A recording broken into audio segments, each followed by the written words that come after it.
The story of the last case of Benedict Fox in 5 minutes. Let's go. We begin with an old-styled film with narration describing an event called the Great War. It speaks of atrocities that were being committed on and off the battlefield from the secret workrooms of the First Circle. The Ordo Eridei was created to resist unauthorized research and experimentation of the void, but some people aren't willing to be controlled, like this guy, Benedict Fox. He steals a secret file of himself from the cabinet, and we can see some weird stuff, including tentacles and dead bodies. On the next page is a man named James Marvin Floyd, Benedict's father. He flees the building after startling some of the workers and makes a quick escape. He calls a man named Harry, telling him that he now has the location of his father's house and asks him to meet him there. Some questionable driving later and he arrives. We can see that he has a strange tentacled demonic creature that is riding shotgun as he tells Benedict that there is only anguish that fills this residence. A quick look around and we can find a picture of his father's wife Marie, described as beautiful but with sad eyes, as well as strange runes that Benedict needs to be able to use for a particular ritual. We can also find some baby clothes, which makes Benedict wonder if he has a sibling. We can find the body of James downstairs, as Benedict is unsure of how he died. The companion tells Benedict that he can help him access his memories to find out. We find throughout the mind of James that he was a very upset individual. An ego is so broken that it's described as being infested, and also memories that James constantly analysed with feelings of shame and regret, along with memories showing how James's marriage was failing, with arguments between him and Marie. We can find some family planning policy papers that all First Circle members are required to fill out before applying for a childbearing permit. We find a woman trapped in James's memory, called the Tattooist. She vows to help Benedict uncover the truth of his father's demise. We head out to the garden area of the mansion, and we can find the body of Marie. Harry helps pull her down, and Benedict enters her memories to find more answers. There are some papers that show that James has been studying the work of a von Bothmer, which turns out to be the father of Marie. He is trying to bring a golem to life. He states that the Order is right on his footsteps at all times, and he is finding it hard to concentrate. And the added pressure of his wife Marie insisting on pushing the request for having a child just brings more eyes onto him. Inside Marie's mind, we find multiple memories of being overwhelmed and lonely, mixed with betrayal and abandonment. Marie wanted to use the ritual book that James had to perform a ritual that allowed her to have a child, since she also found out from a doctor that she is unable to carry a baby naturally. James felt the risk would be too great and would actively hide the book from her, which caused her to slowly spiral out of control. Upon heading back to the mansion, we can find a person named Thomas, an inquisitor for the Order. He says that he is looking for something and will be on his way once he finds it. This ends up going badly, as shortly after Benedict re-enters the mind of his father,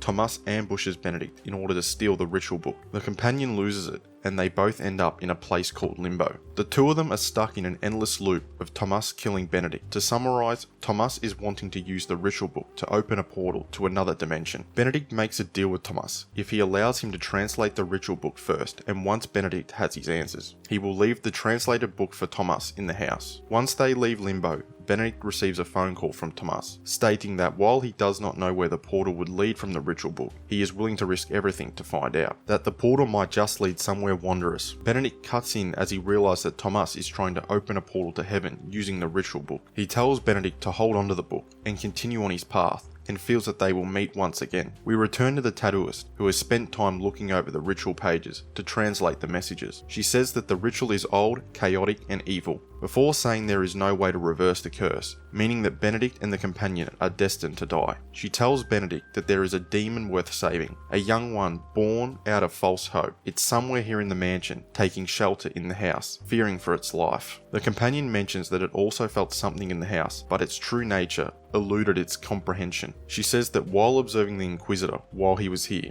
she believes that he wants to be the first to make contact with the demon and not to trust him. She asks Benedict one last time, despite his own life slowly slipping away, if he is willing to try instead to save another life. We can see the final moments of James, and we can see that the torment of hurting the person he cared most about led to his death, killed by his own demons. For Marie, the feeling of loss and abandonment from her husband and the lost hope of having a child led to her death, helped by her demons. Benedict and the companion come to a realization that they have spent this entire time looking for a killer but have found none. Instead, they did this to each other. We return back to the mansion and are joined by members of the organization, and are told to see the Inquisitor Thomas in the office. He wants to show humanity the gates to heaven, so there is no more confusion in the world, revealing that the ritual will require him to sacrifice someone's life, damning him to hell, but feels he is doing it for the greater good. We find the demon that was described, a baby that was stuck between dimensions, Benedict sacrifices himself to stop the ritual and dies in the process, with the companion taking over and trapping Thomas in limbo. And that is the story of the last case of Benedict Fox in 5 minutes. We have a full-length video on the channel if you would like all the smaller details. Thank you once again for watching. Be sure to like and subscribe for more content in the very near future.